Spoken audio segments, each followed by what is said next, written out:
นนี้เนาะปีอาหารที่วิตามินของเจ้าเนาะสุดพองามเนาะกินแต่กระถินทุกคน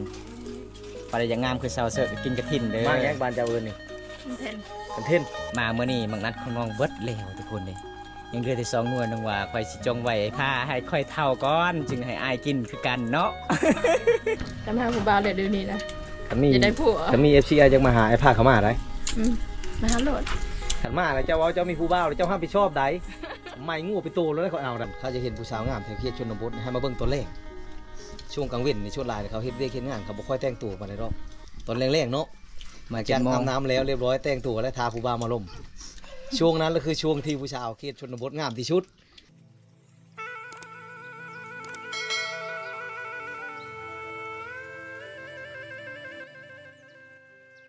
มาเด้อกินสมเด้อ เอาแซ่บ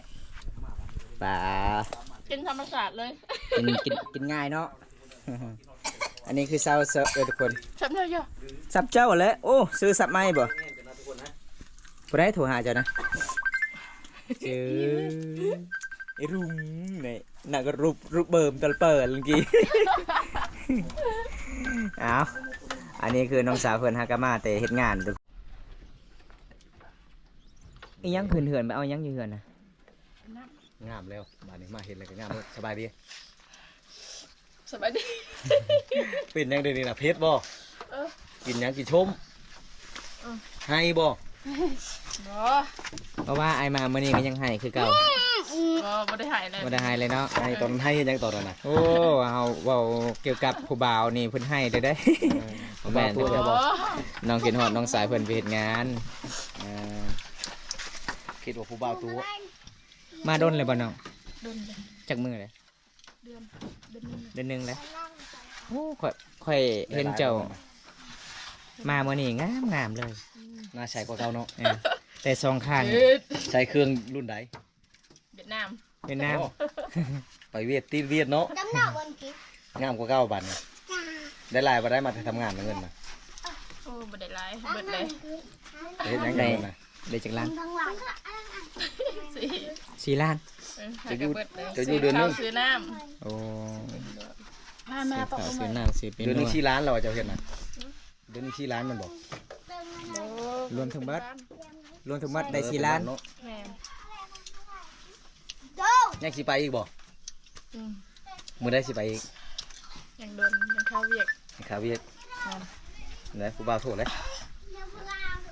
ฮะบ่ได้ เป็น ทาน หัวเอาข่อย นับโลนะ ฮับเลยนะว่าคันเป็นนะคันจะฮับเจ้าก็บอกมื้อนี้ผู้บ่าวค่อยมาเด้อ2 คน เอาฮับรถคันจะไปฮับจะหน่อยพ่อแม่จะโทรคือเขาเจ้าหายนี่น้องเอ้ย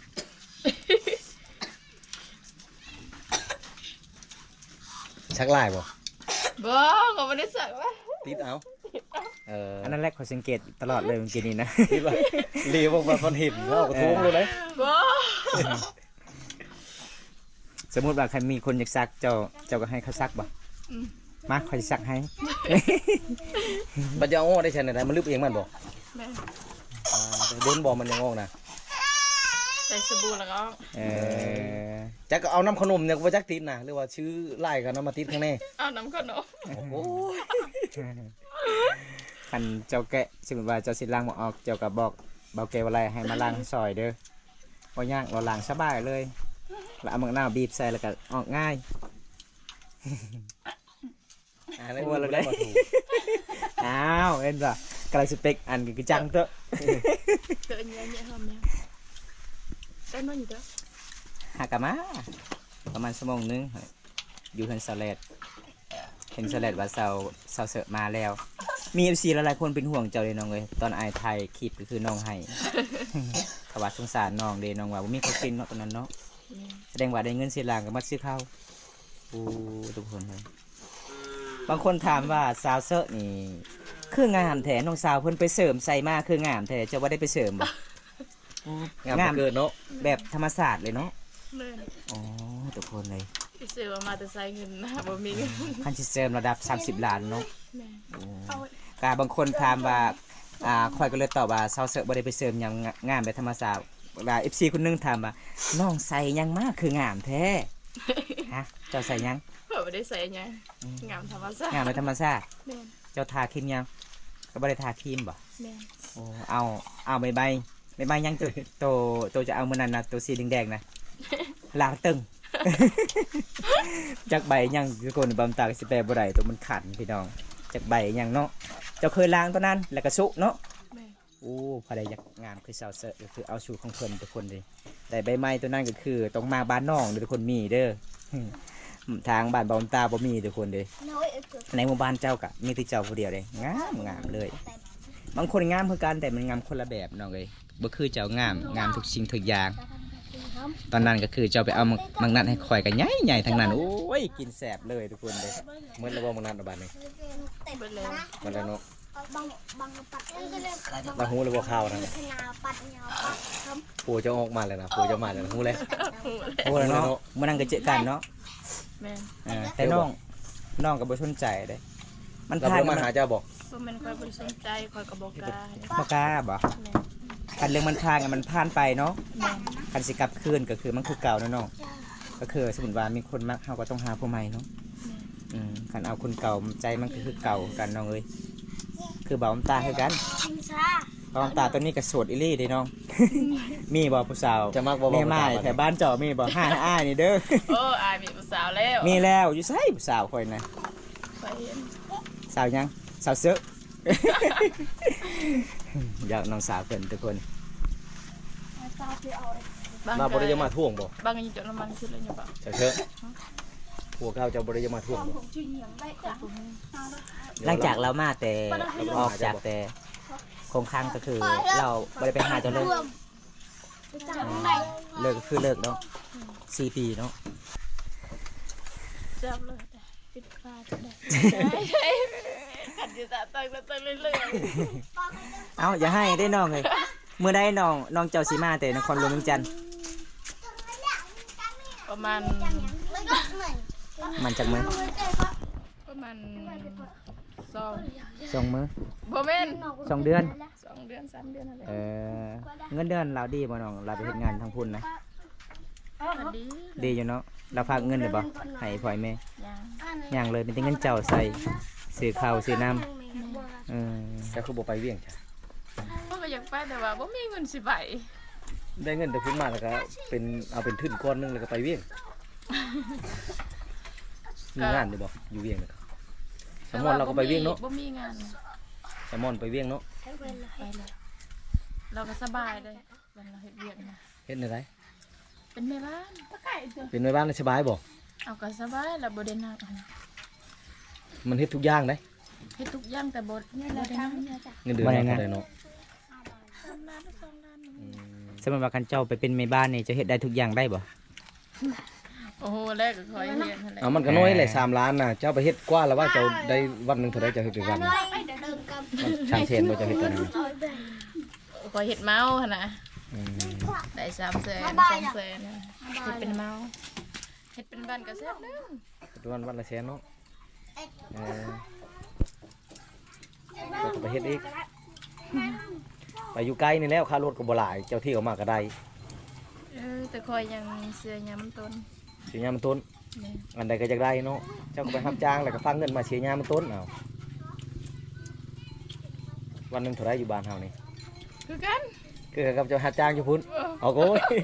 คิดว่าเจ้าไปรับจ้างเจ้าได้หลายกว่าแล้วก็ฟังมาเสียยาเขาจ้างเสียยานี่ก็ยังเหลือได้ ให้ประกาศปะ กันเฮ็ดเป็นเมาก็ได้ยังไง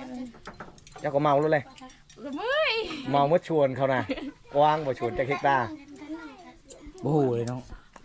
จนลงทางสิกลับบ้านเนาะขมุกพอได้บ่เคยไปเนาะ อยู่แถวใดเฮ้ยบ่อนใด บ้านสิงห์ชลีบ่ แม่น บ่ชวนกล้วยเก้าน่ะบ่บ่อนบริษัทหุ้นเฮืองเฮ็ดแตะเก้าน่ะชุกหุ้นเฮืองเฮ็ดแตะเก้าน่ะเออ มีให้มันกว้างอันนี้นี่เด้ คิดว่าเขาปลูกวิกดอนนั่นน่ะ มีหลายแนวเนาะมีทุเรียนเขาปลูกเนาะมักมี เออ มีหยังต่างๆหลายเลยมากมาย ชวนบางไม้แล้วมองน่ะเนาะ มักม่วง เห็นอยู่บ่ผู้บ่าวเวียดรอๆน่ะ บ่เห็น บ่เห็น แม่น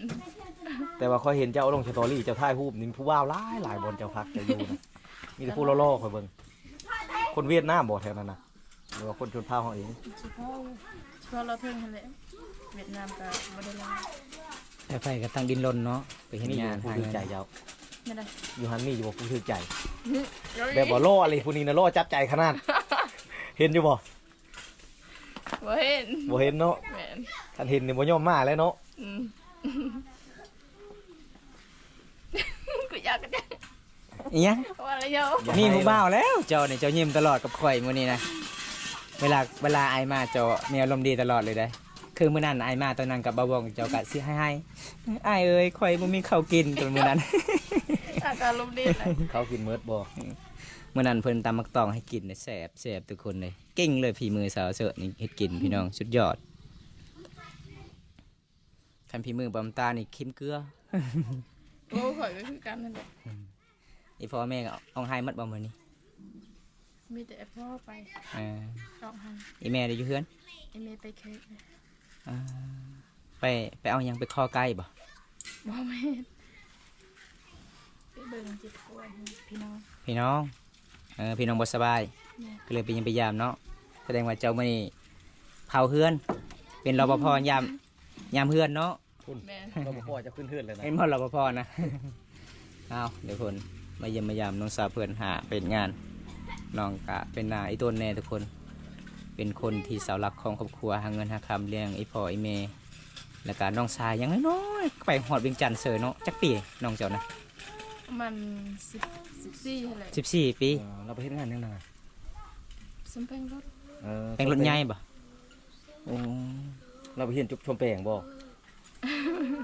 หากะไปเฮียนเนาะ ข้าก็ไปเฮียน อ๋อแบบไปอยู่น้ำหานเขาเฮ็ด อยู่ นั่น นำ เลย หาน เออไปอยู่หันแล้วก็อาศัยอยู่น้ำเขาเฮ็ดน้ำเขาเลยเนาะเฮ็ดปฏิบัติตัวจริงในนั้นก็เขาให้เงินเดือนบ่ แม่น เอาบางบ่อนเนี่ยเขาบ่ให้เงินเดือนนี่คือไปเฮ็ดน้ำเขานี่ก็พอเป็นแล้วก็จะอยู่ต่อถ้าเป็นแล้วเขาจะให้เงินเดือนก็มีได้ อันนี้ก็ให้ แต่ว่าอันนี้เขาให้เงินเดือนพร้อมแล้วก็ดีแล้วนี่ เดือนหนึงเท่าใดก็จะให้นะ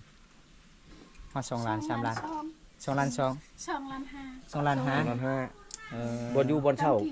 อยู่น้ำเขามันบ่กินน้ำเขา 2,500,000 โอ้พอเฮ็ดแล้ว อืม บางคนในจ้างเฮียนเขาก็ยังจ้างอันนี้แบบเฮียนพี่แล้วน่ะเขาให้เงินเดือนนํก็พอเฮ็ดแล้ว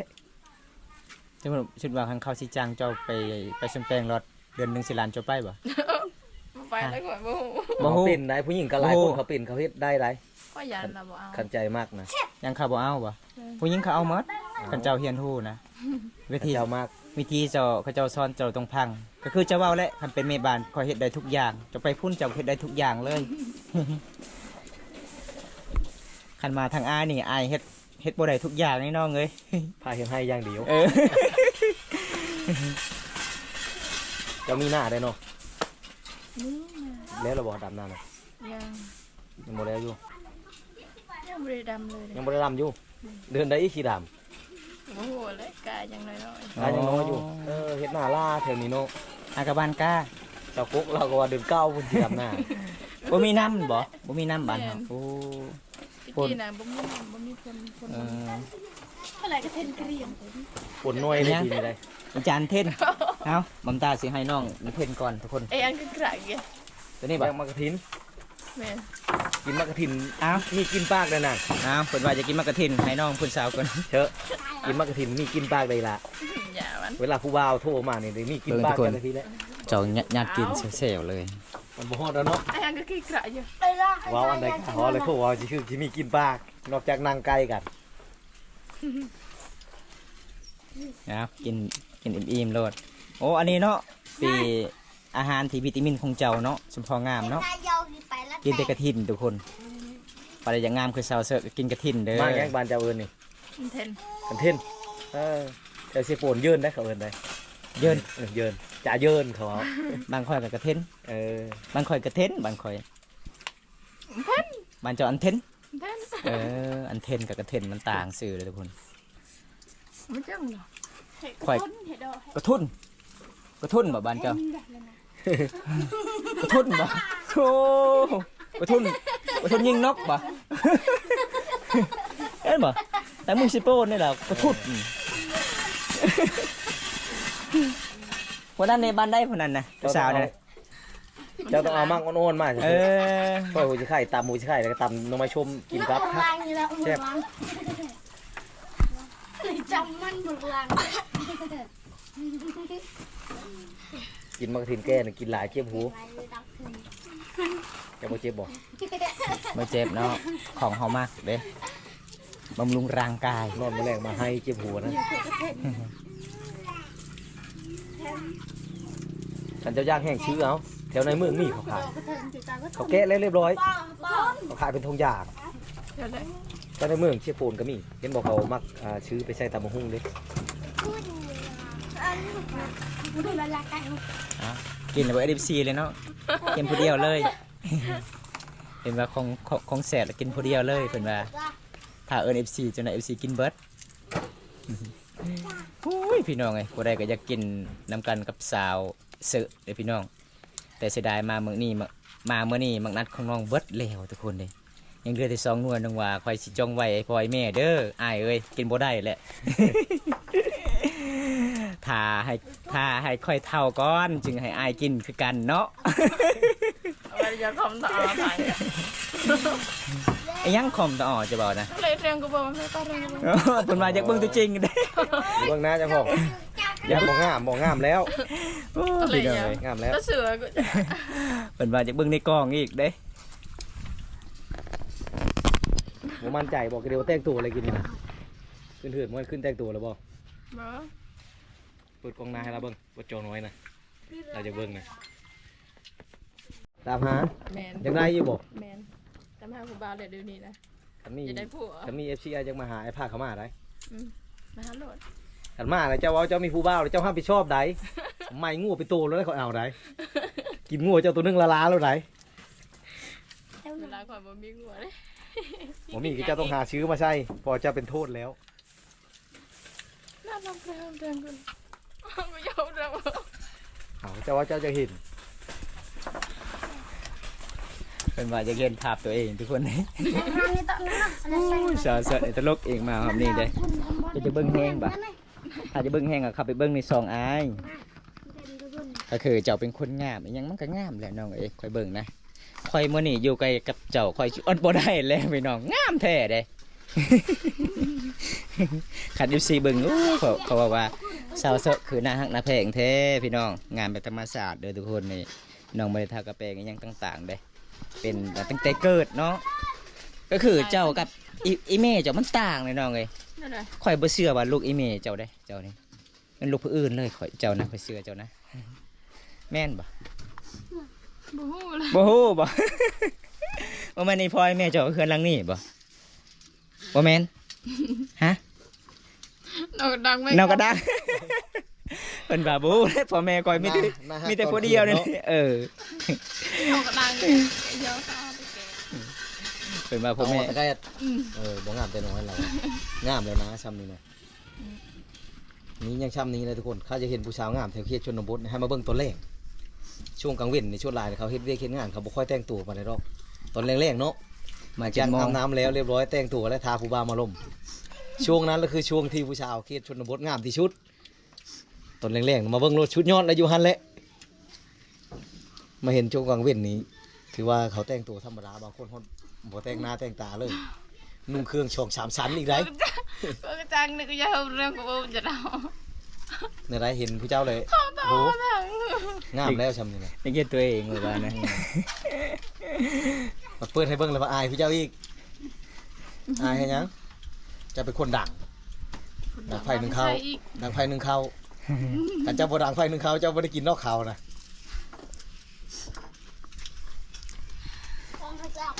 ทุกคนเลยมื้อนี้เฮาก็สิได้ไปเยี่ยมไปยามน้องสาวเพิ่นก็สิได้ปิดคลิปไว้ซั่นนี้ก่อนทุกคนน้องก็สินั่งแบบนี้ตลอดมันก็สิเมื่อยเบิ่งมากระเทนกับเบิดเขาเจ้ากินปะเลยเนาะ น้องงัวแต่อยากอยู่กับทีมงานเฮา2คนน้องเป็นคนใจดีนะครับแล้วก็นิสัยก็งามทุกคนเลยน้องก็เอิ้นกินสมกินเมี่ยงน้ำกันเลยเวลาเฮาไปเยี่ยมไปยามจะได้อ้ายก็สิกลับกันเด้อสาวเสือเด้อสู้ๆเด้อขอให้มีคนหักไวๆเดี๋ยวอ้ายก็สิกินไก่น้อง บ๊ายบายไปสิเด้อน้องบ๊ายบาย